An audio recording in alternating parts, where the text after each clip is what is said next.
All right, folks. Unhappy Wednesday coming to you live once again from our humble abode.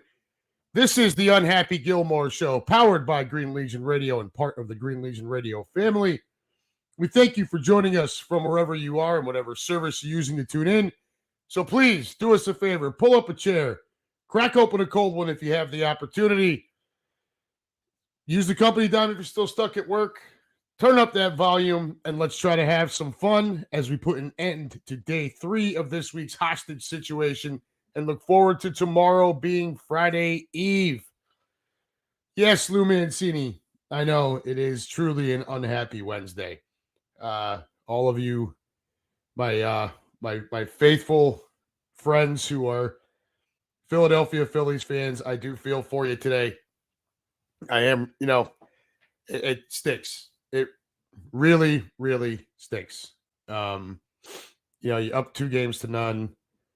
But guys, if you're only going to score 15 runs over the final 5 games, with 11 of those runs coming in games 4 and 5, you're just not going to win a whole lot of ball games that way, particularly not in October. And not against the team who was, kind of probably felt like they were playing with house money. When you guys dropped game 6, all of the pressure it was 100% on the Phillies, whether home or not. So, I don't want to dig in on that. That is for that's more of a Chris Sack thing. Was not going to ask him to come on tonight. I know he's still grieving. I feel badly for his wife right now, so I'm sure it's speaking of unhappy. I'm sure that they're having a little bit of trouble today, as I'm sure a lot of you are. Up there in Philadelphia and everywhere else where we have listeners and followers who are Phillies fans. I do feel for you. Hey, man, I was rooting for you guys. I was all in. And it just didn't happen, right? Nola didn't have it in game 6. The bats have been cold. Castellanos looked lost up there. Harper was flatlined again. Turner, it go on and on. Keenan points out right now, high-paid bats, 0 for 23 in the last 2 games. It was just not a good showing, right? I will tell you, without a doubt, there was never a time. So, when you got up 2-0, especially the way you won game 2, being 10-0, I thought you're going to end the series in Arizona. I really didn't expect it to come back to Philly.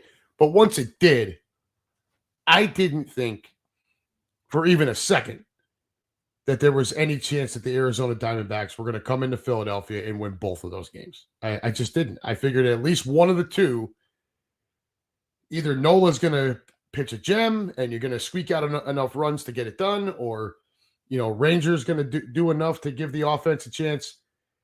And it just didn't happen. So again, my condolences, folks. That's a tough way to go out. And now you're stuck with a World Series where, I don't know how many people outside of, Dallas, Arlington, and Phoenix are actually happy that this is the matchup. I can tell you without a doubt at all that MLB is probably not happy that this is the matchup they ended up with. This may end up being the lowest rated TV ratings World Series ever. There's just not a whole lot of juice, right? You don't have the Phillies out there with that wild crowd and Harper and all these big stars. You don't have Houston out there that everybody hates. And Altuve still doing Altuve things as much as I can't stand that little shit. I'm going to watch just because I always do, but it's not going to be something I'm going to force myself to stay awake for. So anyways, I'm not going to dig in too much on that. I don't want to kick you. I don't want to kick you when you're down. So just accept the condolences and let's move on to some more fun stuff. One update from tonight. When setting up the show, it looks like Facebook is having issues with streaming services. So we are not live on Facebook right now, at least as far as I know. It is strictly YouTube and Twitter. So the head count might be a little low tonight, but I'm sure we'll still have our usual suspects as we do every week. Speaking of usual suspects, again, Lou Mancini, Yes, sir. It is truly an unhappy Wednesday. I agree. Keenan Harmon, shut up Diaz Nation in the room. Where's Sam? We'll see Diaz in just a little bit. I asked him to join us at about 6:30. David Califoot, how you doing, my brother? I am well. It's been a long day. I had to get up at 4 o'clock this morning to take my son Liam to his school so that he could get on a bus and take his Washington, D.C. trip with his class. He's been looking forward to that for the better part of a year. So they got off and rolling today. They got there mid-afternoon, and they were actually able to get to Arlington Cemetery and see the changing of the guard at about 4 o'clock today, which was really, really cool. David Califoot, Arizona pitched around those guys. Schwarber and Harper had nothing to hit after the first two games. Casty should have been. I had a feeling this was happening after Houston lost. Look, man, I don't know. I don't know why it happens. I don't know, but it did. So that's where it's at. So good to see you guys.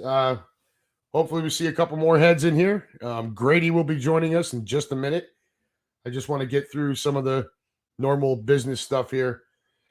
Folks, if you're tuning in on Facebook or Twitter, and if you're tuning in on Facebook tonight, you're not tuning in.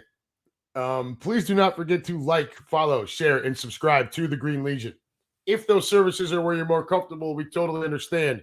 But just also understand that the YouTube channel is really the best way to listen, comment, interact with other folks in the room, and interact with us on any Green Legion radio show that comes through StreamYard. So please do us a solid. Even if you're more comfortable in those other locations, those other services, go ahead and head on over to YouTube, search the Green Legion, subscribe, hit your little bell for notifications, and make sure you share that everywhere.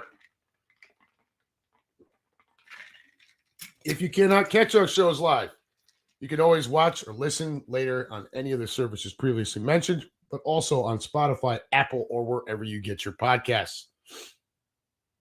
I always talk baseball brunch, Bud Light baseball brunch. I don't know if there'll be another episode of that. I don't know if they'll do a close out the year type of thing. Certainly not a question I was going to ask Chris today.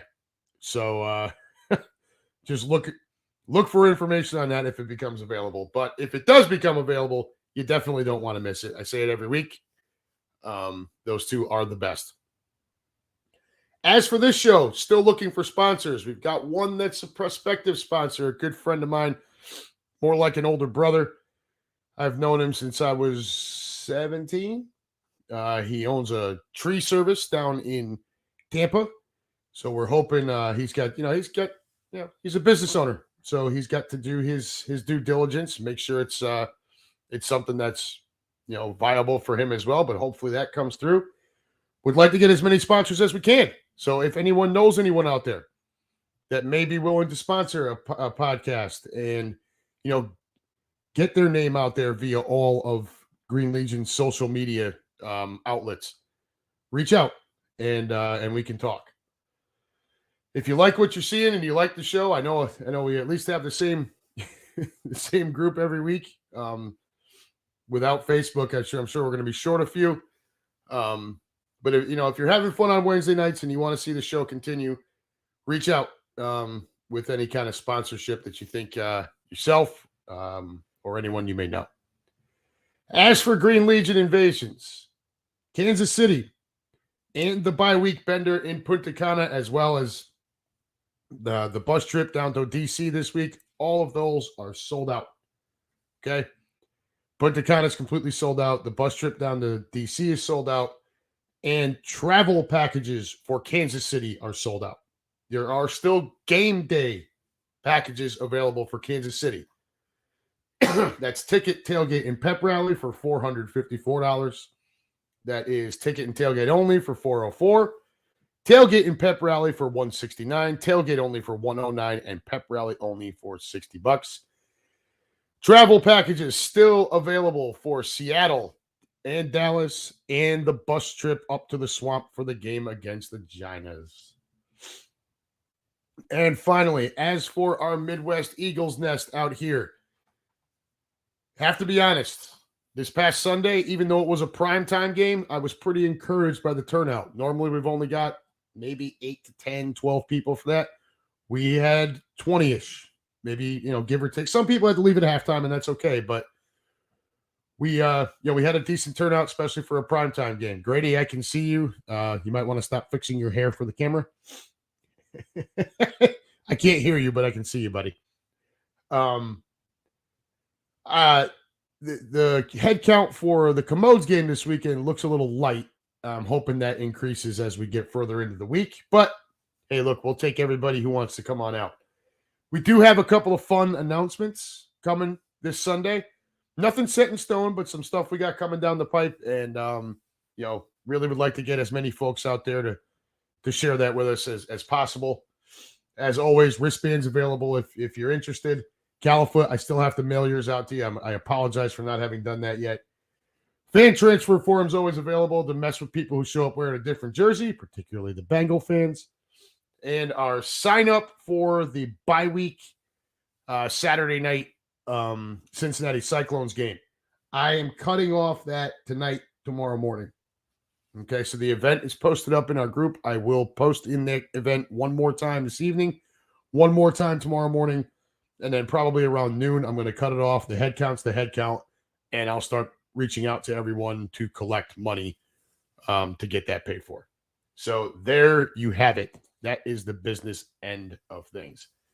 So, Grady, I'm going to hop over to the room one more time before I bring you on. So just bear with me here. Russ Taylor says he said Punta. Keenan Harmon, let's talk tush push. They hate it because they can't stop it or do it. Go Birds. Damn right. Russ Taylor, the Phillies lost. My liver thanks them. You're probably not the only one. There was a lot of good times going on there. Russ Taylor, for those of you who saw the picture on Saturday night, I am still wondering how I got a hold of the microphone from Fox 29.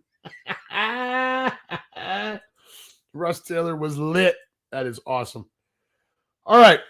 Before we move into the boner of the week, I am going to once again welcome my oldest child, my son Grady, to the room. Say hi. Hi. There. Nice head, kid. Thanks. So just so you guys know, he was, I can see him when he's backstage. There's a little icon at the bottom of my screen, and I can see him, and he's doing this. He's getting his do all set. And what you see in the picture is what he considers his hair being done. It's beautiful. Now, in his defense, he actually still has hair. His father's rapidly losing it, although I would tell you he is partially to blame for that. How you doing, kiddo? I'm all right. I'm excited. In about 45 minutes, my beautiful Knicks will take the court. The Knicks will take the court, but in about 15 minutes, we're gonna have a nice little conversation with our friend Michael Shut Up Diaz, the resident Sixers expert for the Green Legion Radio. So I see you decided to wear a nice inconspicuous outfit for us this evening, right? I'm neutral. Don't want to poke the bear at all. No. Go ahead with the Starberry jersey. RJ's in the back. RJ's in the back. Very good. Yeah. Let's see. Lou Mancini says hi, Grady. And Russ Taylor says enjoy your hair while you can. Oh, I am. Believe me, taking full advantage of it. Yeah. Well, I mean, as you can see, right? This is what happens when you get old. Hey, don't laugh. This is what you have to look forward to. I take care of it. Grady, you can do whatever you want to it, bud. You can't beat the clock, kiddo. So, boner of the week. I'm sure, Grady, this is not going to surprise you at all. No. Once again, we're keeping it close to home. So, I could have gone John Harbaugh or Jim Harbaugh at Michigan. I could have gone a number of different ways. Instead, I decided to stay. And really, I've been picking on my own folks here for a while. And I'm going to continue that trend. And we're going to go with Penn State head coach James Franklin. Terrible. who, in my opinion, is officially now the most overrated coach in college football. Okay. I get it. He's reached 11 wins 4 times, right, as the Penn State head coach. Nice seasons. Played in a bunch of decent bowl games, right? It's almost always on a New Year's Six bowl, Outback Bowl. We made the Rose Bowl one year. Always something fun. But to me, it's basically just enough success to keep the alumni off his back, but without ever really winning anything. And Grady, until you, well, and even once you've transferred to being a Michigan State fan, you've watched this stuff with me. Yeah. Right? So what is a normal Penn State season? They start off hot. Not with like the greatest offense ever, but they get the job done and a normally pretty solid defense. And then they play Ohio State or Michigan, and then they lose, and then the season derails. No, they lose to those two and end up in a New Year's Six bowl game. Win or lose that, rinse, repeat, and on to the next year where we're just going to do the same thing again. With it's not inconsistent play calling; it's consistently mid play calling. Like he does. James Franklin does absolutely nothing. It's worse than mid. Yeah, it's far worse than mid. Russ Taylor, you're asking basketball questions, but we're going to get to that when Diaz joins us. All right, so just hold on to those. And pretty much everything you've got up there is a lot of what I'm going to ask these two to give us. So, like I said, enough success to keep the alumni off his back, but not really winning anything, right? So he is 1-9 versus Ohio State after this past Saturday's disaster. 1-9. That one win, we needed a blocked field goal to get that win. Okay, and that was some years back. This is Trace McSorley, Saquon Barkley. Okay, give you an idea how long ago that was. Not only that, he's 3-16 versus top 10 teams. Dear God. Of which he is 1-13 versus top 10 Ohio State and Michigan. 1-13. The only win is that Ohio State game with the blocked field goal. Yeah, so 1-9 versus Ohio State overall. 1-13 versus Ohio State and Michigan combined when Ohio State and Michigan have been in the top 10. 3-16 versus top 10 overall. This is James Franklin's coaching record. Only the two most important teams on your schedule every year. And you can't beat either of them at all, right? Just no consistency. You can't, year over year. And the worst part about it all, so that blocked field goal game, should have lost that game. Blocked field goal, big fluke thing, we win. The following 2 seasons, we've got Ohio State beat and blew both games. I'll give you one guess why. James Franklin's play calling. James Franklin's play calling. So what happens? We have a lead with 10 minutes to go in the third quarter, and here comes the shotgun dive plays. What do you got on your TV? If you're looking at YouTube over there, I'm not looking at YouTube, Dad. There's music in the back. Helps me concentrate. You can't hear it. There's music in the back. What? Nothing. James Franklin's play calling. Shotgun dive plays with 10 minutes to go in the third quarter. The man coaches not to lose instead of coaching to win. And that's what gets him into this mess. When he took over the program, they're still kind of coming out of that whole mess after Jerry Sandusky and all of the disgusting shit that was going on had to be flushed out. There were the sanctions against Penn State for a while. It was damn near the death penalty, punishment-wise. And he is still trying to rebuild after all of that. And he's done a decent job of making the program at least somewhat respectable again, although our good friend Chris Sack, who was in the room, would disagree, as he calls it, Pedophile State University. It's time to take the next step, though, right? I mean, you've just been B+ for 10, 11 years now. He's never going to be better than that, okay? He seems to recruit really well. He's decent with the kids. But that game plan is way too conservative.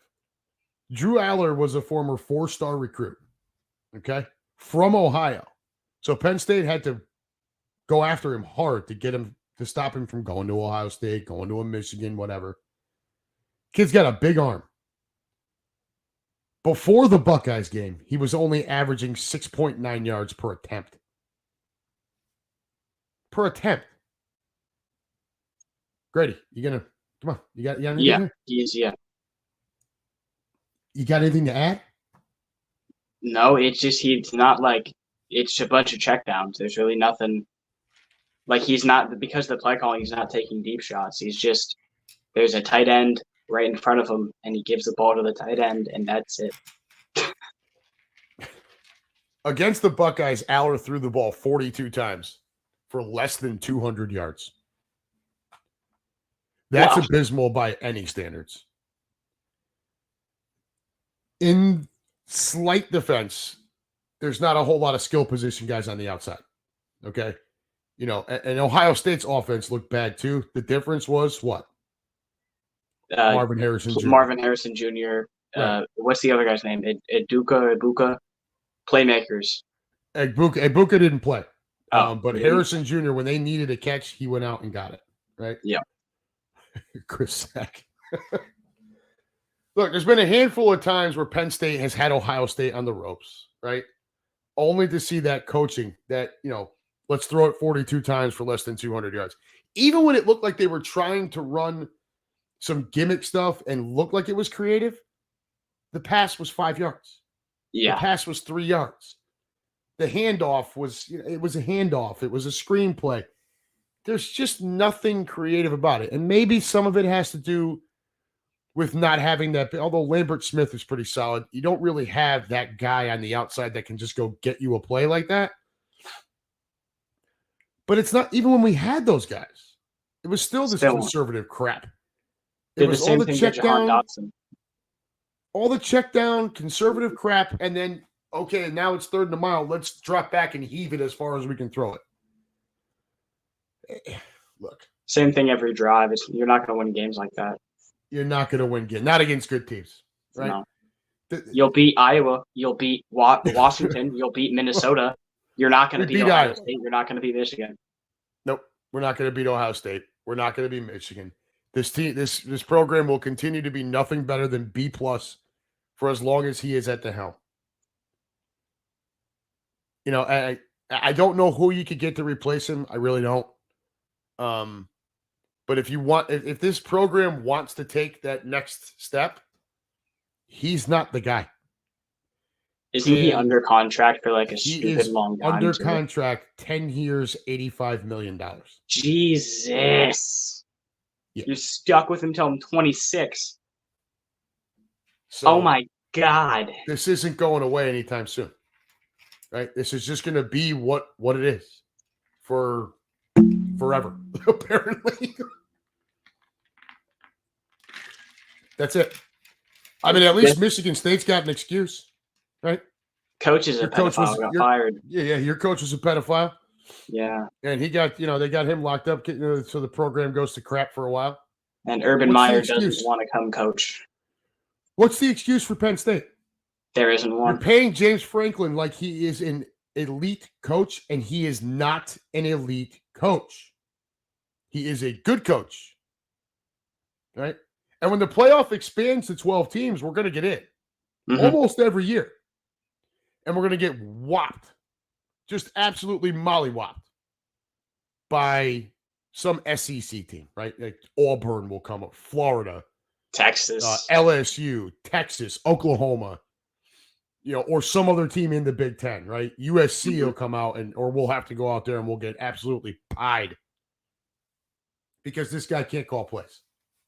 No. Because this guy never coaches to win. He coaches not to lose, which is why he constantly loses the big games. Always loses the big game.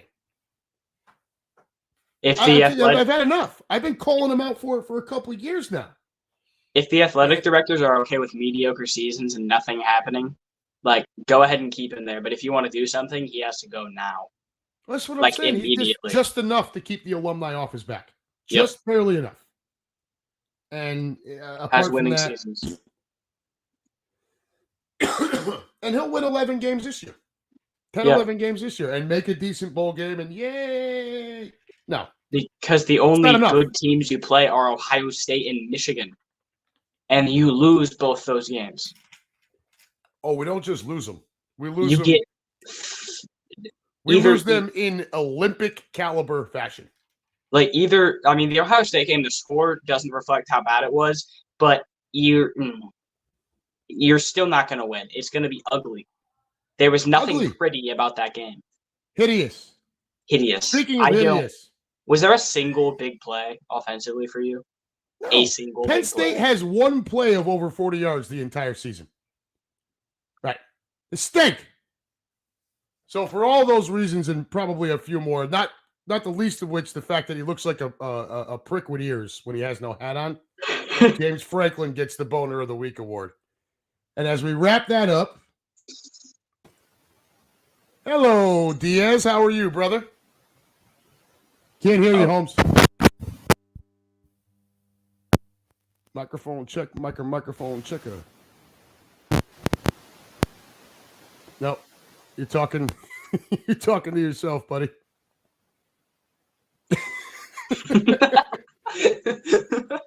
Well, test. There he is. All right. There we go. What's going on, brother? What's up, guys? How you doing? I'm all right. How you doing, man? Doing okay. Licking our wounds a little bit from last night. You know, our baseball team was in the playoffs. I don't know if you guys are still baseball fans or not, but sometimes.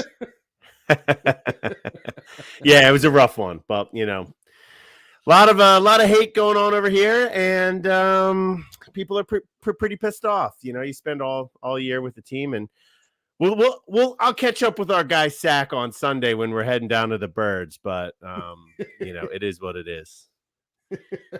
So can you see the room too? Yeah, you probably can, right? I cannot see the room right now. Let me see. Can't. Well, here, and we lost him. He's gone. He'll be back. Let's hop over and just see what a couple of these guys are saying over here. And we're back. All right. What's up, bud? Now can you hear me? Yeah, I can hear you. I don't know. I just logged in. I haven't logged into StreamYard in forever. We usually get Sam to do these types of things for me. So no, I cannot see the room. I'm merely a guest tonight. Well, Chris would like to say, look at this ass hat. We'll see. We'll have a long conversation, you and me, Sack, on Sunday on the way down to the game. I know. Listen. I'm excited to be here. Thanks for having me on, dude. And Grady, unfortunately, I see you got a Knicks jersey, LOL Knicks jersey on. So we're gonna talk a little bit NBA. But you know what? What? It's not 1-to-1. It's not 1-to-1. But the collapse of the last couple games. I mean, just the lack of discipline at the plate, and your big name guys not showing up in game 6 or 7. It's really reminiscent of that 2021 Hawks loss by the Sixers. It's not the same.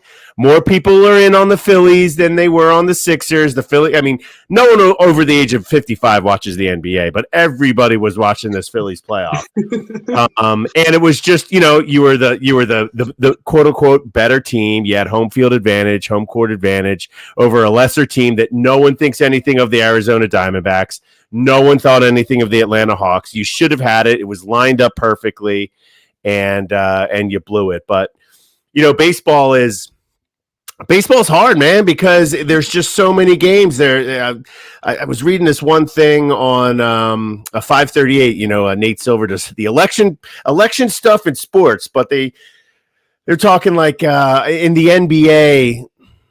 Over a 7-game series, 80% of the time, the better team wins. 80% of the time, whatever metric that means, I don't know how they measure it. But if they were going to be to get to 100% of the time, they would have to play 11-game series. So an 11-game series, they're saying the NBA team 100% of the time. For a Major League Baseball team, to get the quote-unquote better team to win 100% of the time, they'd have to play a 75-game series. Oh It's my just God. so random. Yeah, it's just so random. But the guys. Hey, Phillies played awesome from July on, and they just had like a three out of 3 game stumble, and that was it. I mean, you scored 15 runs over the final 5 games, dude, and 11 of those runs came in games 4 and 5 alone. Right. They scored three runs in the last 2 games. I mean, I don't know brutal. How you drop 2 at home when you have the best crowd in baseball? Well, that's the biggest bitch, right? Is you even though you probably should have wrapped it up in Arizona, you still came back home up 3-2. And I don't think there was a person on the planet outside of people who maybe live in Phoenix that thought that they were going to take both games Philly. Yeah, I certainly didn't. That was nuts. Yeah, it was okay. They got back on track with Wheeler over the weekend, and then we're just going to finish it up one of these 2 games. And even last night, it was, I could see something happening here, but their game. I mean, their long balls and strikeouts, and that's what they kept doing. And it's there's a lot of you second guess anything with Thompson should have switched the lineup around, and what's he doing with the bullpen management, and obviously Kimbrel, he won't be on the team anymore. I think he should have allowed Suarez to pitch the Carroll the 3rd time. It still would have made a big difference. In the grand scheme, no, but at the time, who knows? I really thought when Stock got that big hit that was going to kind of that you guys were going to be on your way. Yeah, and it just never happened. It was just odd, man. You were flat in both games, and to be flat in front of that kind of crowd, that was really. Yeah, I mean, it's disappointing to watch. To be honest with you, it's disappointing to watch, but I'll take it. I'll do it again every single year than the decade previous. And that doesn't mean I'm okay with it. I'm not happy. I'm not satisfied. This isn't okay. But, there was, a whole generation of kids that had no experience with baseball here. And they're back into it. They got their heart broken. Don't get used to it. It's not okay. But, we'll see how the thing is I want to talk some NBA, but the way finish up your point about the Phils, though, brother. Yeah, but just the way around it is Nola. Again, this is not 1-to-1 because Sack is going to rip his ears off when I say this, but and I'm sure we'll talk about James Harden. But the end of last year with James Harden no showing in the last 2 games. Game 6 and Game 7. People are like, I never want to see him again. I want him gone. And my answer is like, listen, I get you. Like, I am not happy, but who else are you, bro? I don't care. It's got to be someone else. And it's not the same with Nola. Everyone loves Nola a whole lot better than Harden. He's not a jerk, but Nola had been really good down the stretch until the other night. Yeah, and he's going to get paid, and he's going to get way more years than we want for way more money. So if you're not going to bring him in, which totally understand why, who else is going to be your number 2 starter? And you want to make these deep playoff runs. So I mean, it's a difficult thing. We'll see how it goes, and that's why Dombrowski is getting paid the big bucks. So that's right. It's his job to go figure that out. Yeah, I mean, there's 2 Philly teams that can't win a Game 7, but yeah. Well, you know what? The Sixers have actually won Game 7s in their. They have. Wow. Oh yeah, they've won multiple Game 7s. The Phillies have never won a Game 7, so that's never played in a Game 7. Yeah, until last night. That was the first time they'd played in a Game 7. Now, Grady, right for the jugular right away, really. My last little parting shot here, though, before if Sack is still on here, but we were texting before yesterday when Harper showed up wearing the Sixers Pat Bev jersey, and everyone's like, I'm going to lose either way. I'm either going to lose where the Sixers stink is on Harper, or Harper performs well in the Game 7 in a place that the Sixers never could. But there you go, Sack. There, 6-12 all time. Guess what? The Phillies have never won a Game 7 there. Chris Sack. I can probably name more times the Phillies lost a Game 7 than win off the top of my head. There you go. Are you guys right? Are you guys right? You guys going down to Washington together? Yes, we are. We're running. It's a solo trip. No Quimby on it this week. No Quimby. So it's you guys running the trip. Well, us and Steph and the other people, but yeah, we'll be doing the show. Grady. So you're not you haven't seen the social media banter between Diaz and Sack. And it usually comes down to they start digging at each other with like Sixers versus Flyers. But now that the Phillies, unfortunately, coughed up that series, To be a fly on the wall on that bus. Oh no, man! I'm like, listen. First, I want all the teams to win, and I'm heartbroken over the Phillies. I'm not taking any joy or any glee, and if the Flyers are in the same position, I wouldn't take any glee in it. It's just that, and that's a long story we don't have to get to. I have a group of friends that have been tormenting me for a decade, and Sack got pulled into it. But it's just the Flyers of all this gold standard BS that it's a bunch of baloney. They've lost a generation of fans. And they're maybe they're fifth best. I don't know if we're going to get an WNBA team in town. Maybe they'll take over.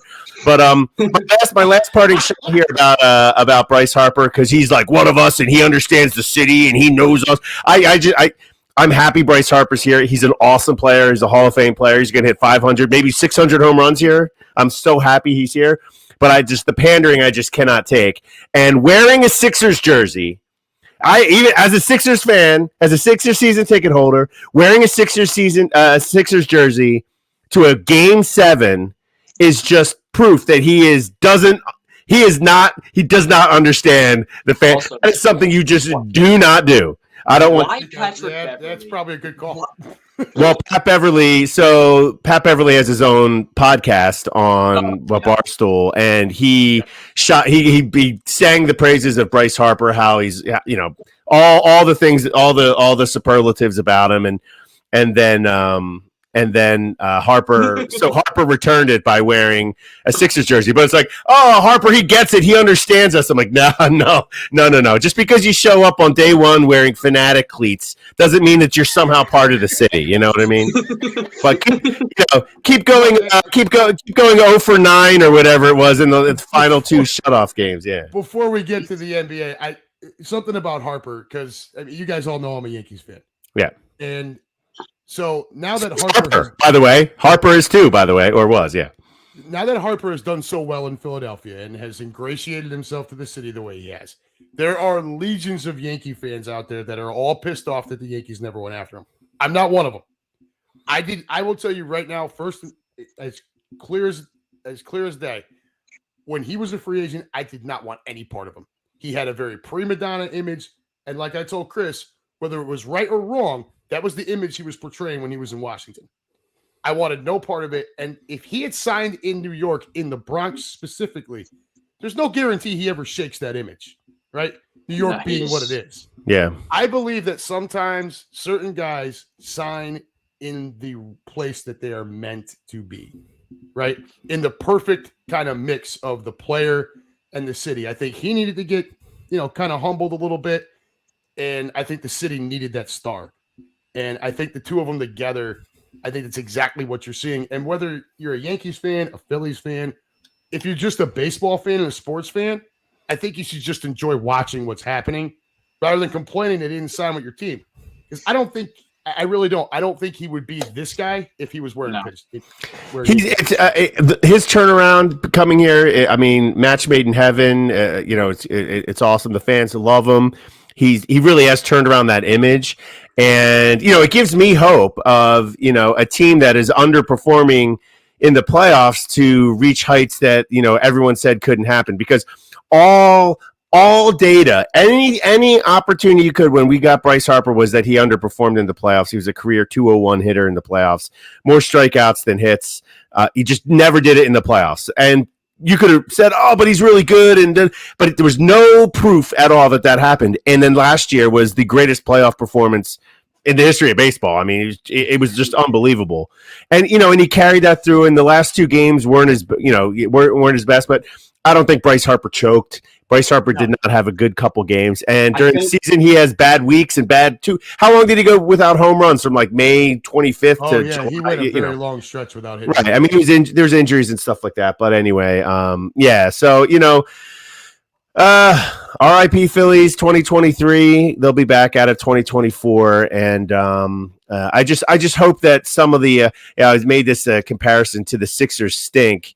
And it's not true now, but it's pretty close for the 2021 Sixers when they lost to the Hawks, and everyone's like, oh, they're finally getting over it, and then we had the 2022 Sixers and now 2023 Sixers. So now everyone's like, I don't even care about you. Like, you do whatever you want over in the corner, which makes me happy. I'm like, okay, great. So we don't have to, We don't even have to talk about them. Oh, great, yeah. But the 2021 losing to the Hawks, like losing to the Diamondbacks, man. It's not even like if it was. Yeah, Braves, Dodgers, Mets. Give me something. But the Hawks got me too. Somebody with some juice, not the freaking Diamondbacks. Yeah. And not at the bank. That's the part that really gets me in the ass. It's rough. That's tough. All right. Let's get off the baseball high horse before Chris sets his house on fire. All right. So, all right, Diaz, when you and I were out in Arizona, we talked a little bit of basketball. Now, I am not the world's biggest NBA fan. You know that. Grady, you know that too. Yeah. I am much more a college basketball fan than I am an NBA fan. If you push me too hard on the NBA, I'll just tell you flat out, I think a lot of them are candy asses and they need to get their ass on the court. That's like right, wrong, or indifferent. I don't like watching basketball with you because of the way you talk about my players. You don't know my team. You know the other Knicks. You don't. But I'll also be the first one to admit that I don't know. Okay? Yeah. And that's why I wanted you two guys on here. All right. So we got Philadelphia and we got New York, right? LOL. The Sixers for quite some time have been able to laugh their heads off at the Garden, right? The whole process, Embiid, while the Knicks have just been fledgling along with really nothing to cheer for since I was since I was like 20 years old, right? Since Ewing was there, right? A little spurt with Carmelo Anthony, but that was about it. Frank Ntilikina is the best thing I've had. Don't say Frank Ntilikina. Don't say Frankie Smokes. All right. So, Grady, I know Grady's got a list of what he thinks is going to happen this year. Yeah. Right? So, why don't you? So last year, the top 5 in the Eastern Conference went what? It was Milwaukee, Boston, Philadelphia, Cleveland, New York. Correct? Yes, that's right. Okay. So, Grady, what do you have for us coming into this season? I have the Celtics winning at least 60 games. I think they're. I don't know what they built a super team over there. They have 4 all-stars on that team, just in the starting lineup. The bench isn't anything to sleep on either. They're still great. Then I have the Bucks because Giannis and Dame. If Dame likes to play basketball in Milwaukee. And then at the 3 seed, I have my New York Knicks. Oh, great! Oh my gosh! Let me tell you something about these Knicks fans. So I got, but oh my gosh! Did you? Oh my lord! That I mean, okay. I don't know if we can even continue, but you continue on, Grady. This is your set. Oh my gosh! The Knicks, I have Brunson averaging 25 to 30, somewhere in that. He's making his leap. I have RJ making his leap, becoming the second option. Actually playing semi-productive basketball, which is a change. When he shoots threes, I cringe. He shot a couple years ago, though, I think, right? 2 years ago? No, RJ is not a good three-point shooter. RJ is at his best when he does what you saw in the playoffs last year, where he dribble drives. Catch the basket, and he's got to have space. So if you have to respect him driving to the hole, you're going to back off. That gives him the space he needs. He was like that at Duke as well. Like last year in the playoffs, he started hitting threes, and it was great. And then 4 seed, I have Cleveland. I have the Sixers sliding all the way down to the 5 seed. I think Harden still isn't practicing. I think you're going to get an unmotivated Harden who's going to sit out a lot of the year. He's going to eat the new fine that they're imposing. I think Embiid is going to get fed up and start playing a little less motivated. And I think it's going to be a lot of Maxey carrying. Please do not say that to me. I don't want him. Oh my God! Listen, Grady. Listen. Let me tell you a little bit how the world works here. All right. Here we go. I don't. It's pretty funny. These LOL Knicks fans. I go up to MSG every year, and they're always so delusional. Grady, I don't know. I mean, I don't even know how this happened to you when your pops isn't even that interested in it. I going up there and the 18 and 58 whatever Knicks teams with Phil Jackson, the Lord of the Rings, was going to bring them rings. Listen, you need someone like Joel Embiid. You do not win anything in the NBA without a top 10 player. It's easier to win a Super Bowl with an average to lower quarterback than it is to win an NBA title with. Listen, I love Jalen Brunson, local Villanova. I love him. Great player. He's an Eagles fan. He's not winning a title. He's not going to average 26 to 30 points. Yes, he is. He's not. You didn't see what he did in the playoffs last year, and now in the playoffs, that's when usage goes up and substitution patterns get smaller. He's not averaging 26 to 30 points this year. The Knicks aren't bad anymore. It's not embarrassing to lose to the Knicks. Not like I don't want to be mid. I don't want to be here. You are mid. You are mid. The thing is, it's not like the past few years. It's not been like terrible. It's just been mediocrity, and I can't take it anymore. That's not just the past few years. It is actually like a little step above. I mean, 4 or 5 seed. I would think now, as far as the Sixers being a 5 seed, certainly on the range of outcomes. I could see them being the 3 seed. I could see things. I mean, and the Boston being a 60-win team. There's a good percentage of likelihood of that happening. I also could see it crumbling around without Marcus Smart. Horford's another year older. Kristaps Porzingis has been just cancer. You know all about this, Grady. He hasn't been good anywhere. He had one. Washington changed him. That was one good year last year. And he was solid in Dallas. He was okay in Dallas. I mean, there was a reason okay in Dallas, but he didn't have to do a whole lot in Dallas. Right. So it's not. Yeah, he'll have to do even less here. He could certainly. They could. I mean, I would put. There's a greater chance, barring injury, of course. All of this is all barring injury. There's a greater chance of them winning 60 games than winning like 46 games, obviously. Yeah. I think 60 might be a little high. I would put them around like 55, 56. But, I mean, that's just a little bit there. Milwaukee, the same. So all of these things, both of those teams have increased their percentages in winning a title. But, again, Dame's not a young buck. He's had injury issues over the last couple of years. They get so old. They're so old. One player under the age of 27. Yeah, they get rid of Drew Holiday, who's just a Swiss Army knife. Drew Holiday's coming off the bench in Boston too. I believe he's starting. I don't know. He didn't start the other night. I think they're gonna go Derek. I think it's gonna because we play the Celtics tonight, so we're gonna get to see it. I think it's gonna go Derek White, Drew Holiday, Jaylen Brown. Tatum at the 4, and then Porzingis at the 5. Or you can run Drew at the 1, Jaylen at the 2, Jason at the 3. What's been Porzingis' biggest issue when he's had to play too many minutes? Health. Yeah. He's 7'5", right, which doesn't help. The bigger the body, the more there is to hurt. But what do I always tell you is your most valuable attribute? Availability. Your availability, and he doesn't have it when he's got to be on the floor too much. He's 7'3". Sorry. Is he only 7'3"? 7'3", yeah. 7'5"? I don't know. Victor's that one. Oh, right. Yeah. Wembanyama. 7'5", 112 pounds.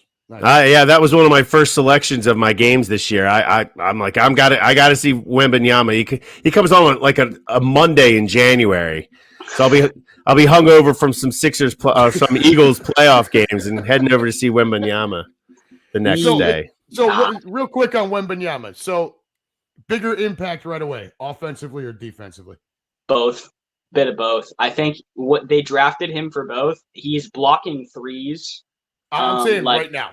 As of right now, the season right now, his bigger impact right away, it's got to be defense, right? He doesn't have the body to back anybody down. I still have the Spurs finishing bottom of the West because I don't think Victor's enough. I think they could. They have a few good young pieces. Devin Vassell, I forget who else they have. I'm blanking right now. But I think Victor can change a little bit of what's going on over there. Popovich is just going to ride his contract out, and then he's done. But I think it's good. Isn't he like 100 years old already? Popovich? Basically. He's like the Bill Belichick of the NBA, right? Of the NBA. Well, the old man. We've got some breaking news here. We have some breaking news in Sixerland.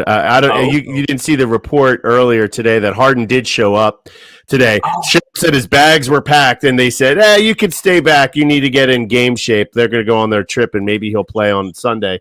But Woj, we just had a Woj bomb as you were speaking here that the season starting, the Clippers are stepping back from James Harden trade talks. So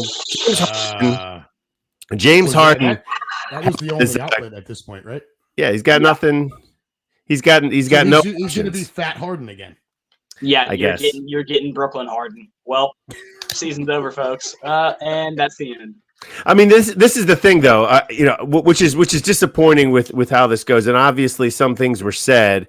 It's weird. So I was kind of the like, listen, I don't think Harden's, anything that I want around here, but you think just like not just like the Phillies this year, Sack, chill out, but the Sixers were 3 minutes away last year and beating Boston and advancing to the conference finals, where they were favored to win the whole thing for about 48 hours. They were favored to win, the betting favorites to win. 3 minutes, they let Jason Tatum go off, and then they no-show in the second half of Game 7. All terrible, all disgraceful, all that stuff. But what happens is with James Harden is, you don't win those 2 games with him on the roster. He did lead the league in assists. You take him out, and there's a very good argument, and I would agree to take him out. But then what do you put in instead? What do you have? So who is that? They were trying to trade for Terrence Mann. Well, Terrence Mann was part of the package. Yeah, but they were just trying to get future assets. When future assets isn't what you need. You need stuff that can help you win now. Right. Well, you're wasting Embiid's prime, and he's going to ask out. That's where I'm going with this. It's possible. I mean, he hasn't. That's what everyone says. That's what the Knicks fans say because they want Joel Embiid. No, we don't. Keep him away. At some point,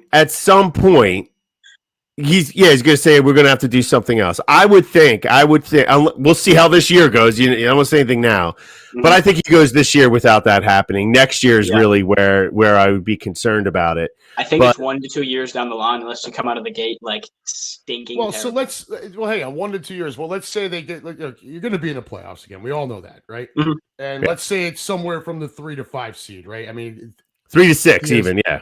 Diaz, I don't know where you think the Sixers are ended up. Obviously, we've heard Grady's opinion. So let's just call it somewhere in that range, 3 to 5, whatever. And let's say it's a first-round exit or a second-round exit again. It's not going to shock me if that's when Embiid says, I've had it. Enough. It's certainly possible. It wouldn't shock. None of it. It would not shock me. I mean, this is when Simmons went through his thing, 2 years ago, the Sixers were actually playing top 5 basketball. Mm-hmm. I mean, they were at they didn't fit. They finished as the 4th seed, but they were actually tied for second. It was the Heat and then Boston, Milwaukee, Philly, all tied for second. That isn't a parade. I'm not proud of it, but the idea of Harden's not there, so they're going to stink. They're going to be a 6 seed or a 5 seed. I mean, they could.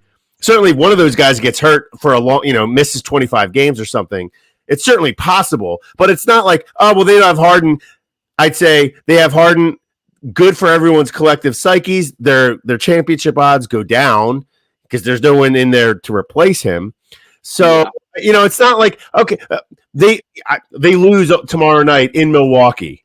Is anyone going to be shocked about that? No, I mean.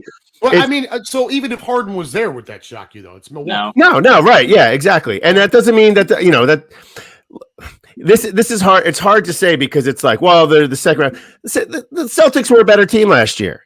There's no shame in losing to the Celtics. Where the shame is you come out and you blank on Game 6, you have a brain fart, and everyone's like, oh, well, what are we supposed to do? We don't understand what's going on. And then in Game 7, everyone gives up in the second half. That's disgraceful. But losing to them, they were the better team. They were the better team.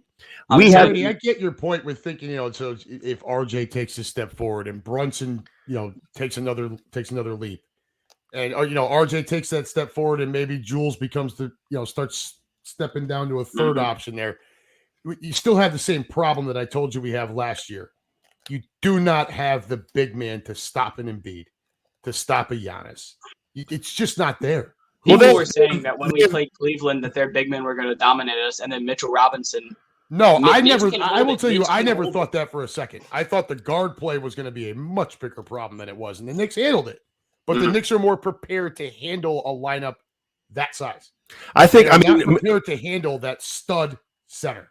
Well, they are prepared. I mean, one of my favorite pastimes when I watch the LOL Knicks is to see how many fouls can Mitchell Robinson get on Embiid in the first 5 minutes. I mean, usually the over-under is always 2.5 because he's always sitting for the end of the first quarter. But Grady, that man's name out of your mouth. You perfect and beautiful. You watched that whole Cleveland series, and congratulations for winning your second playoff series since the year 2000.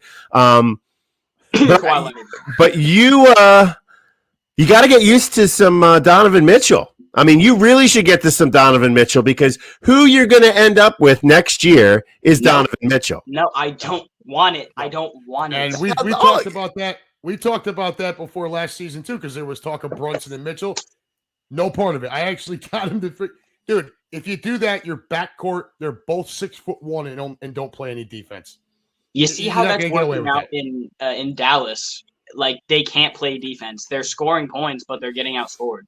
Yeah, you can't have your backcourt both be 6'1" and play no defense. I agree with all of this. I just think that's what it's more likely that Donovan Mitchell will be on the Knicks than Joel Embiid.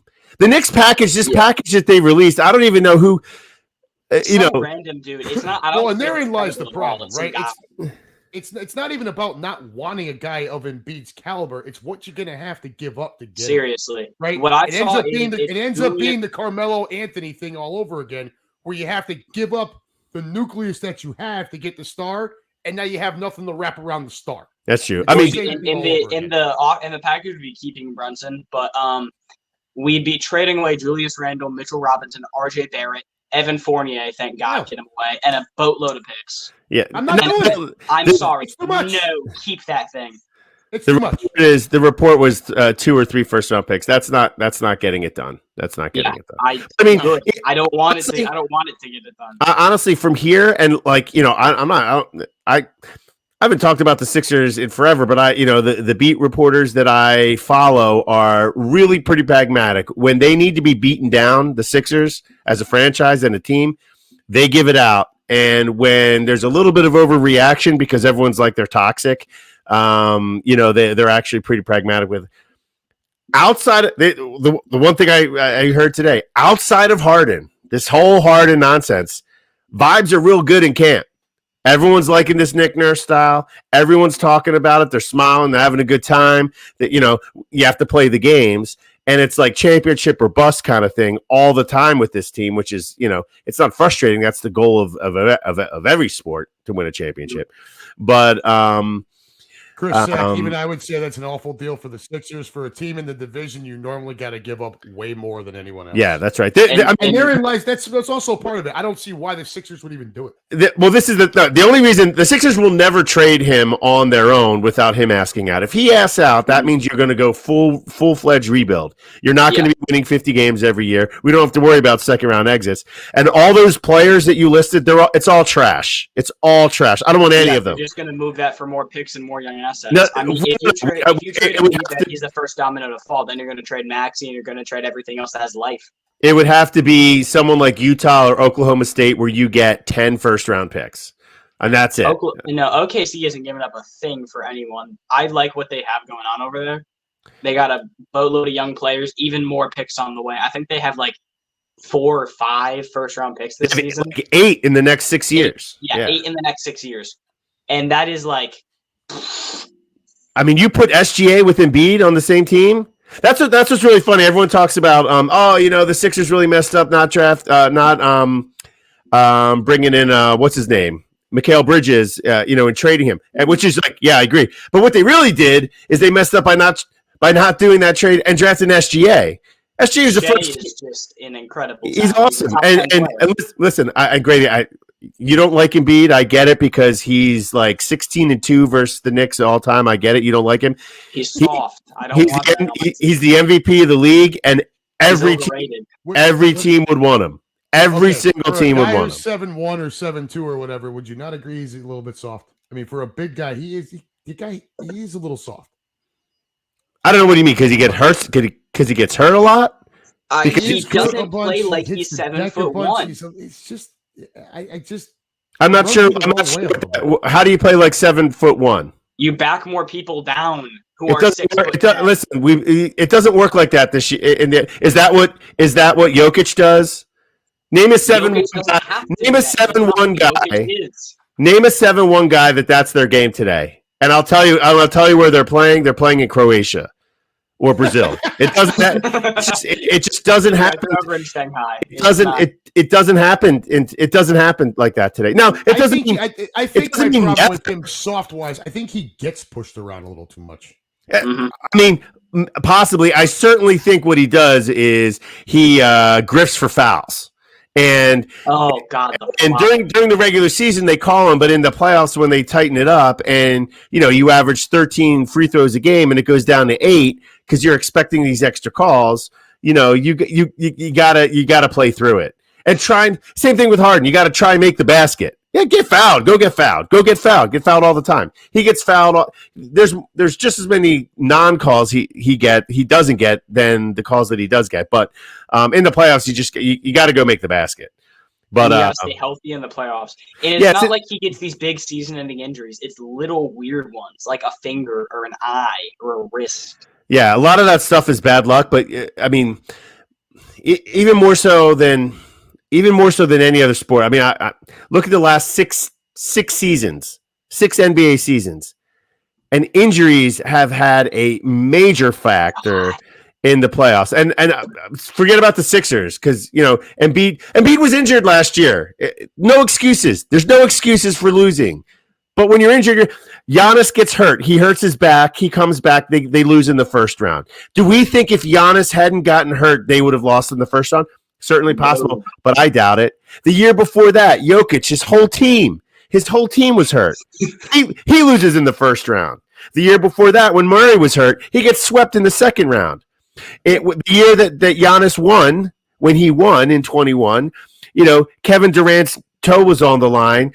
Kyrie was out. Harden had a bad hamstring. When is Kyrie not out? It's another guy I can't freaking. It still doesn't matter. They were a great team at the time. When Kawhi and the Raptors beat the Warriors, Durant hurt his and Clay both went down in the same series. Right. It's kind of like, when Embiid got hurt against Brooklyn, I'm like, well, they're not, no title. Like they're just not going to. I don't know how it's going to be. But you got to have all your guys healthy, and in any significant injuries to anyone, any player, in any, So it's just funny, like how recency bias is like, oh well, Jokic is all. I'm like, well, he lost in the first round last year. How did that happen? And the year before that, he was swept in the second round. I'm not saying he's bad. I'm just saying it's more than Jokic. And then Jokic has his full complement of players. Right, and then some just like with the some secondary guys, Bruce Brown stepping up. The rookie that they had, their rookie who stepped up, and it's just like for the Phillies to win the World Series. Yeah, you got to depend on Bryce Harper and Trey Turner and Schwarber, but. To pay a guy $300 million, you should be able to. Yeah, but to win the World Series, you need everyone has to contribute. Yeah, you need Bohm and Stott. You need all the guys to step up. Right? Yeah, everyone's got to contribute. Similar type of thing. So we heard Grady and where he thinks this top 5 is going. Diaz, where are you at? Well, I would say the top 2 I would say are the same. I would say Celtics and Bucks. I say that, but both of the teams, I think, at this point, might be a little bit more fragile than what people are saying. And by fragile, I just mean that Marcus Smart was the heart and soul of that Celtics team, and there was plenty wrong with him, but he was the heart and soul of them. My wife went to school in Massachusetts, so we were up at a wedding in July, and it's funny because just talking and they're all Celtics fans. It's like they were like Celtics, Pats, Sox, and it's so funny because hearing them talk about the Celtics, they're like, man, and this is a small sample group of like 8 guys that live all over the New England area, but are connected by the wives, So they're like, we're friends in the fact that we see each other maybe once or twice a year. Mm-hmm. But they all talk about like, man, they got to get Embiid, Embiid, man. He's just like, they all love him. They all love Embiid. Soft, charming. And they're like, Tatum is soft. Tatum has no heart. He disappears for. I'm like, he dropped 52 in Game 7. What are you talking about? Like, yeah, but like we should have won that series in 5 games. He just disappeared. I'm like, okay. Yeah. So without Marcus Smart kind of lighting the fire under them, that you could certainly see something there. And then with Milwaukee, I mean, Giannis just got his extension, but stuff like that. The third spot, that's really the big thing. I mean. Homers. So without Harden, is Maxey enough to kind of carry you? But enough. No, one guy can't pick up that much slack. All right, Grady, we heard you. Well, it's certainly not the Knicks. I mean, it's certainly not the Knicks. The Knicks are not hosting a playoff series. They're not 4 seed. They're not even a 4 seed. I would have somewhere between. Remember that. I would have somewhere between the Cavs, Sixers, and Heat, somewhere between 3, 4, and 5. Heat. Right now, the Sixers have the third best odds coming out of the East. Distant. It's like Boston is first at plus 160, Milwaukee second at plus 190, and then the Sixers are like plus 1,000. So they're not there. I mean, so Vegas thinks it's a 2-horse race. Pretty much, yeah. And the Sixers are like, oh, we're third. It's like, okay, but you're like, I think I looked at him in like in the NFL. I think the who was it? I think that the Seahawks have better odds of making the Super Bowl than the Sixers have of making the finals. Something like that. Like, so, okay, all right. I mean, there's a chance there's injuries and stuff happens and people get hot, but it's just you're not expecting Seahawks. that. Yeah. But I mean, I think so you've got the same clear number 1, number 2. I don't think anybody would argue with that either, right? I think if Harden was healthy and engaged, playoffs are a different matter. But regular season, I think the Sixers' odds would be those two teams would be slightly lower, and the Sixers would pick them up instead of plus 1,000. They'd be like plus 480. I mean, they'd still be a distant third, but it wouldn't be as outlandish without him. We'll see. Now, if he doesn't get traded, he dug his own grave here, and there's nothing. But this is now the 4th time he's done it. Yeah. Well, 3rd time he's done it. Yeah, third time. He didn't do that in when he was in that's right. OKC. Okay, see that. Yeah, that's I'm not being fair. But the situation here is whatever the situation here is he has no options, and it's not like he shouldn't have any option. I mean, he signed that guy, but if he doesn't play, right? This is all about money. He thought he was getting more money, and then Morey. We all were like, Morey better not sign him to a long-term deal. And I bet the ownership group was like, yeah, we're not paying this guy $200 million at age 36 years old. So everyone keeps that same line. He's like, well, I thought I was going to get that money. So that's why Morey's a liar. If the Clippers aren't interested, no one else is going to take him on. If he doesn't, after the 30 days, he starts getting fined. If he doesn't show up, he doesn't become a free agent. If he doesn't show up and play well, no one's going to sign him to that deal that he wants. And I know this is like, I hate him. I don't like him. I don't want him on the team. But I think it's right. And I think it's at least with any sport, sitting out is never really the answer. No. And no one's going to take him.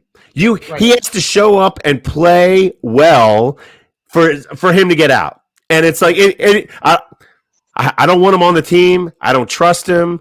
I don't think he's going to do that. But literally, that is his only choice. You want to get out? Nobody wants you right now. You have to show everybody why you'd be a good, productive member of the team. You got to come and you got to perform, and you can't show up being a fat ass. Yeah, you can't show up the night before game 1 and expect to get on the plane. Yeah. That's so, not gonna work. Yeah. You can't take time away from practice to go to. All right, so we got you guys' top 5 now.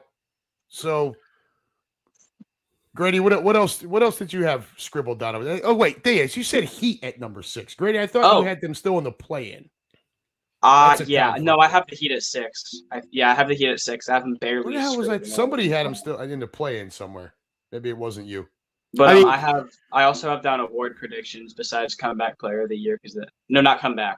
It was clutch player of the year because that one I don't feel any importance in. Well, who's your call for MVP then? Jason Tatum. I think it happens. I think it's going to go back. I think it'll go back to Jokic. So do I. I think Tatum. I mean, I love Tatum, man. I wish we had him, but he does disappear for long stretch. Remember last year they started off like 23-3 or something like that. And then he just kind of faded. They kind of were floating around, waiting for the playoffs. Well, that's when the saga of Brown getting really weird injuries started, like his face, and then he cut his hand open. Yeah, with a broken vase. Like what's going on? The thing with MVP is, and our good friend Sack here loves to bust balls about that Embiid wanted the MVP. So like everybody wants the MVP. Every single player wants the MVP. Why the hell wouldn't you? Right. Everyone wants the MVP. Now, what happens is to get the MVP, you can't take off the last 6 weeks of the season like Jokic did, which he did. He did. He took off. He took it easy. He sat some games. He wasn't putting a full effort. what would really make the NBA product even better is if they really, I mean, people say cut off 12 games, cut off 20 games. The ticket prices would be more. You have plenty of TV programming. They should play 2 times a week max. Everyone would have to play every game. Every game would mean more. And you wouldn't just have these teams that float around November is a waste of time. And then March to April. He cried for it like a baby back biatch is what Sack Attack is saying. He didn't cry anything. It was everyone around him. He didn't say he said, yeah. People asked him, do you want to win the MVP? Yeah, I think I've done it. Joel Embiid wants to win the MVP as much as Malachi Flynn wants to win the MVP. Yeah, everyone wants to win the MVP. He goes, I think I deserve it. He's 2-time scoring leader. So Sack brings up a good point here. What do you guys think about that in-season tournament? Oh my God, I think it's just a money grab and it means absolutely nothing. Yeah, I think it's pretty dumb. They just want it talking about cutting games. Now they want to put it in extra tournament. Well, they're using regular season games. Yeah. The champions are going to play a couple more play. It's just because the regular season, just like in baseball, the regular season doesn't mean anything. It just doesn't. It's like, just that's you why could cut out 40 games from baseball, and you're still going to probably end up with the same amount of. I mean, what do they say? You win 60, you lose 60, and at the 40 in between is what's the difference between the good teams and the bad teams? You can get rid of the games. They're eliminating the back-to-backs or trying to reduce the back-to-backs, putting out the season more, shortening the All-Star break to give more rest to the players. Yeah. Between games. Well, and then this is like they're also trying to cut down on guys with the load management. Yeah, that's I've said this to Dad. My biggest problem with load management is when they do it on the road. I don't think you should be allowed to do it on the road. Dad, I've said it to you a few times. I don't think you should be. I don't think LeBron James should be allowed to go play in Memphis, or the Lakers go play in Memphis, and LeBron says, "This is my night off." Like, Anthony Edwards said it at the All-Star break. He said, "I don't think players should be able to sit away games because you have struggling parents who want to take their kids to come see when LeBron comes into town." That's exactly the point. These guys who save money for however long to afford these wickedly expensive tickets to go see a LeBron James or a Kevin Durant or a Joel Embiid. Yeah. The team shows up and it's his night off. I'm going to disagree with it. I'm just like that's all puppies and ice cream and everything. But if last year, the Sixers had a back-to-back Portland and Arizona and Phoenix back-to-back. It's just that's ridiculous.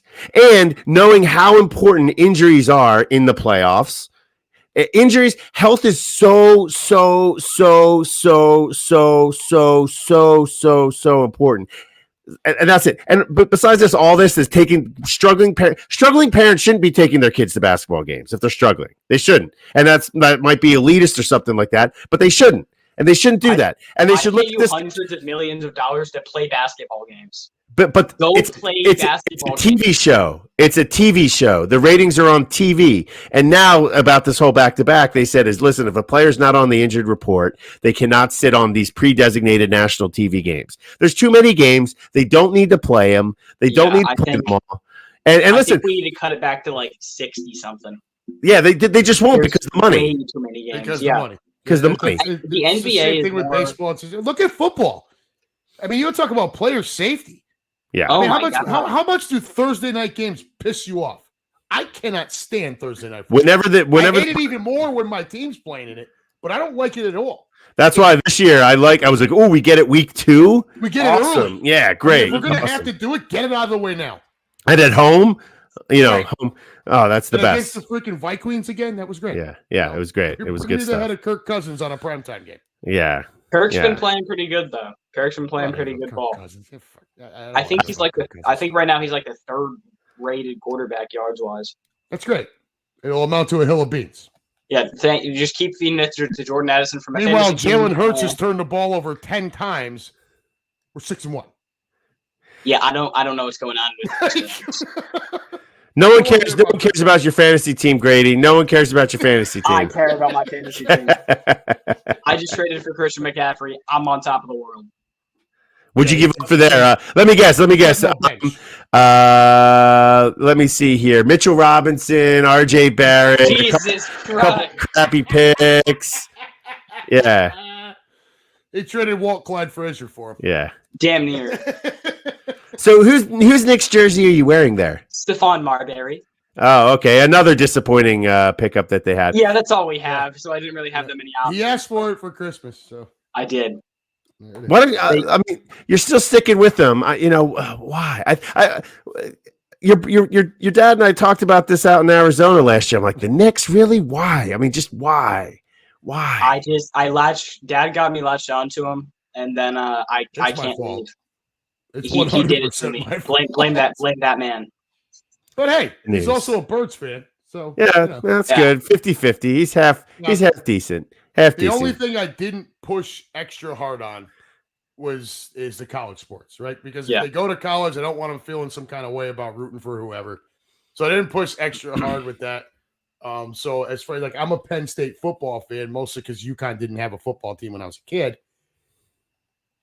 So he doesn't want to be a Penn State fan anymore. A couple of years ago, he jumped ship to Michigan State. So Grady, why don't you tell us how that's working out for you? So basketball wise, I'm feeling great. Football wise, never can we not? And not pretty sure not women's gymnastics either, huh? That's a bad one. That's no good. Or maybe they turned it around since Nasser's gone. I don't know. And I'm sorry, Grady, but you don't get to talk to me about college basketball either. Remember, I'm a UConn fan. I know, but I just didn't want to be you everything. So okay. I wanted to. I'm all right with that. Be a little bit of an individual, dude, especially when it's the college sports. But the Knicks is stuck with me. RJ's right behind me. Yeah, I see that number 9. I was hoping it was an Iguodala jersey, but no, he's not, and he's not much of a baseball fan. He will. We do our baseball trips every year, but he's not much of a baseball fan. Yeah, he's going ew to Iguodala, who's a Finals MVP. Right. Yeah. It would be a Warriors jersey, not a Sixers one. I'd take it. Better than that. Hey, Grady, Chris says women's gymnastics on Pornhub in your world, bud. Wow. What did I do? Well, you're wearing a Knicks jersey. So I know you don't have a girlfriend. I know you don't have a girlfriend with that Knicks jersey on. That thing stinks. I mean, you can't possibly smell as bad as a 16-year-old kid. That's true. Well, we'll see. I'm excited to have a new LOL Knicks fan in my life. I'll be sure to check in with you, Grady, on your third seeded Knicks. I can't wait for Jalen Brunson. Barrett, most improved player, actually. Really? Okay. So where are the numbers coming from for that, Grady? This is me being a delusional Knicks fan. That's all that is. That is true. You are a delusional Knicks. I think delusional Knicks fan is kind of. There's a delusional Knicks fan with semi-reason. I think he's gonna finally take a leap, and like Dad said, he's gonna finally do what he started doing in the playoffs and take what defenses are giving him. He's gonna shoot more efficiently because he's taking more efficient shots, and I think he's gonna actually be a productive basketball player, and it's gonna be beautiful. And I'm gonna be so happy. Wow. So here's a fun one, right? So that draft. Zion went 1, John Morant went 2, RJ Barrett went 3. Now, obviously the correct order at the time. Knowing what you know now. Well, Zion likes porn stars, Ja likes guns, and RJ. There's nothing wrong with Zion liking porn stars. The problem is he's not on the floor, right?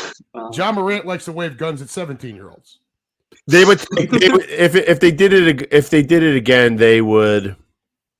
Everyone would take. Darius Garland would go number 1. They would take John Morant number 1. I mean, he's got a lot of issues going on, and there was that huge report that ESPN ran a week ago or something, and he's got to figure stuff out. But I mean, he's 22 years old.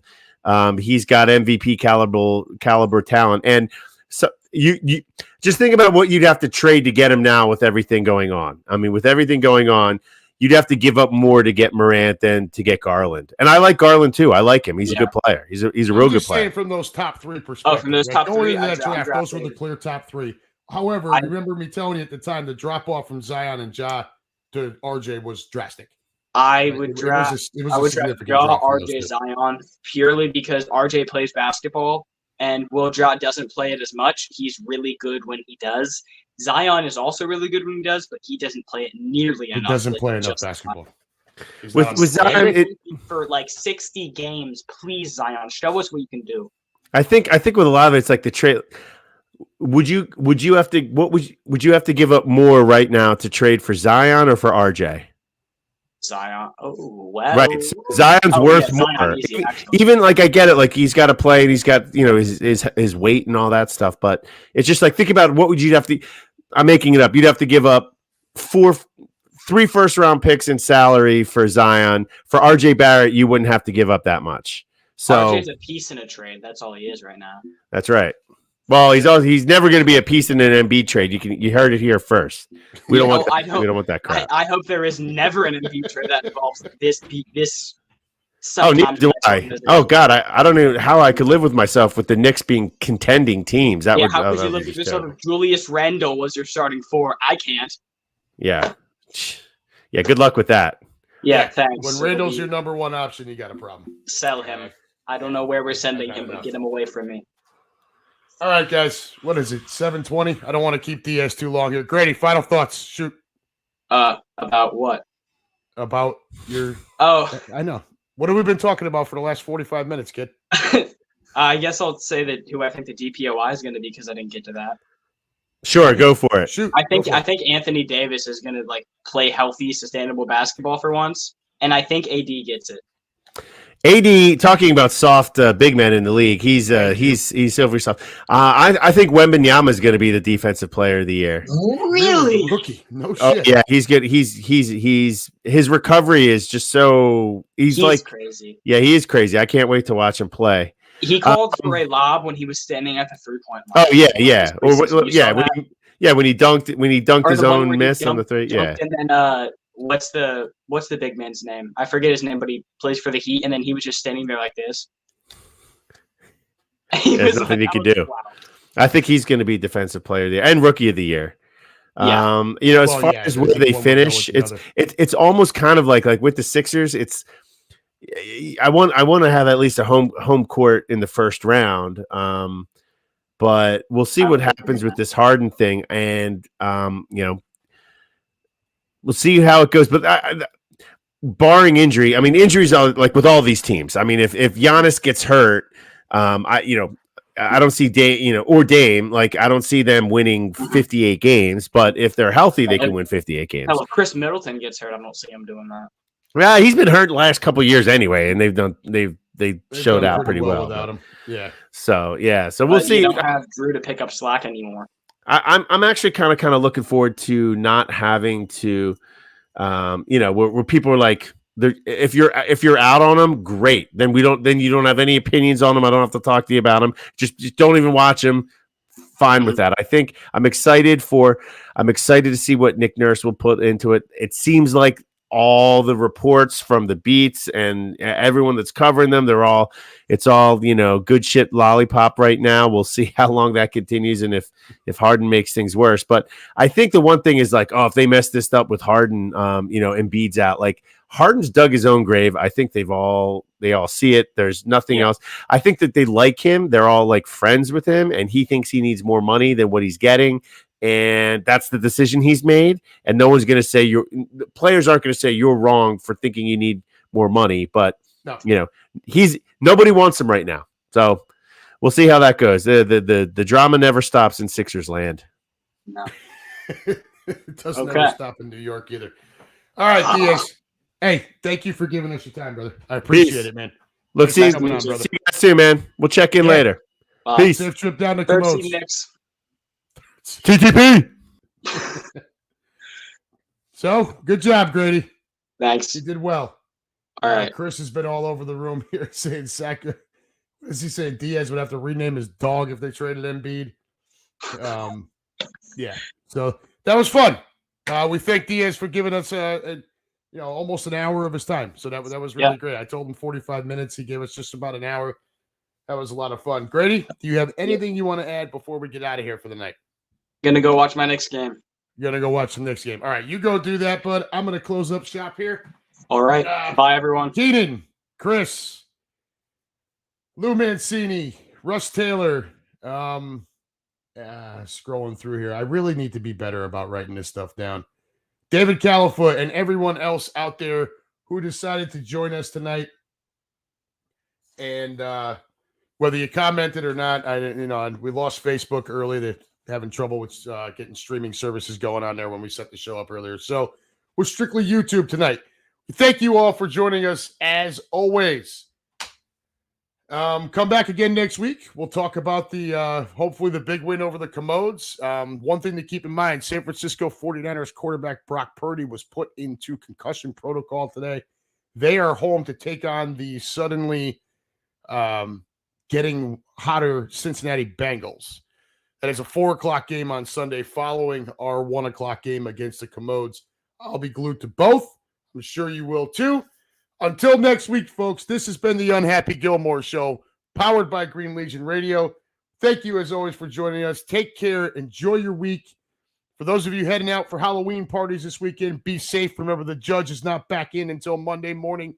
For those of you, the kids like me, enjoy trick-or-treating for as long as you can. I've only got about maybe one more year with my middle, and just a couple more with my youngest until and then it'll just be the wife and I in the driveways, handing out drinks to adults. Until next week, folks, we love you. Take care. And as always, go Birds.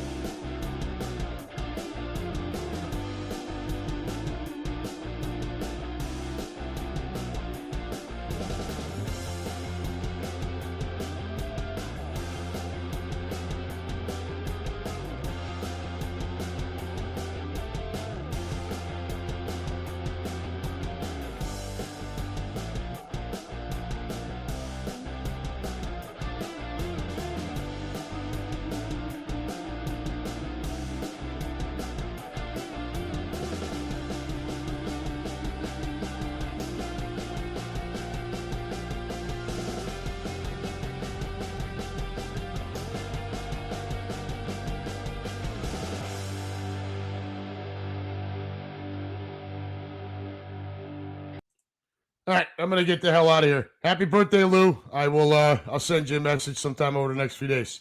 Take care. We love you.